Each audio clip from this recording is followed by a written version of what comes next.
বঙ্গোপসাগরের মধ্যাঞ্চলে তৈরি হচ্ছে সাইক্লোন মন্থা।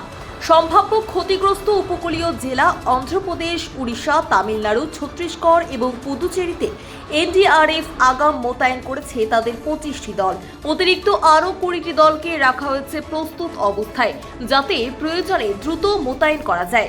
প্রতিটি দলকে নৌকা, কাটিং সরঞ্জাম, যোগাযোগ যন্ত্রপাতি এবং বিশেষ উদ্ধার সরঞ্জামে সজ্জিত করা হয়েছে, যাতে তারা উদ্ধার, ত্রাণ ও পুনর্গঠন কার্যক্রম দক্ষভাবে সম্পন্ন করতে পারে, জানিয়েছেন এনডিআরএফ। অন্যদিকে সাইক্লোন মন্থার প্রভাবে উপকূলে তাণ্ডব। মঙ্গিনাপুরী সৈকতে উত্তাল সমুদ্র ও প্রবল ঝোড়ো হাওয়া। আবহাওয়ার অবনতি হওয়ায় প্রশাসনের তরফে মানুষকে সমুদ্র তট থেকে দূরে থাকার নির্দেশ জারি করা হয়েছে। সাইক্লোন মন্থা উপকূলের আরও কাছে আসতেই কাকিনাডার সমুদ্র তটে উঁচু জোয়ারের আঘাত। বিচ রোড ও উপ্পাদা এলাকার চিত্রে দেখা যাচ্ছে উত্তাল সমুদ্র। দুর্ঘটনা এড়াতে প্রশাসন বিচ রোডে সাধারণের প্রবেশে নিষেধাজ্ঞা জারি করেছে। কাকিনাডার উপ্পাদা উপকূলে তাণ্ডব চালাচ্ছে সাইক্লোন মন্থা। ঘরবাড়ি সমুদ্র গর্ভে তলিয়ে যাওয়ার আশঙ্কায় উদ্বিগ্ন জেলেরা।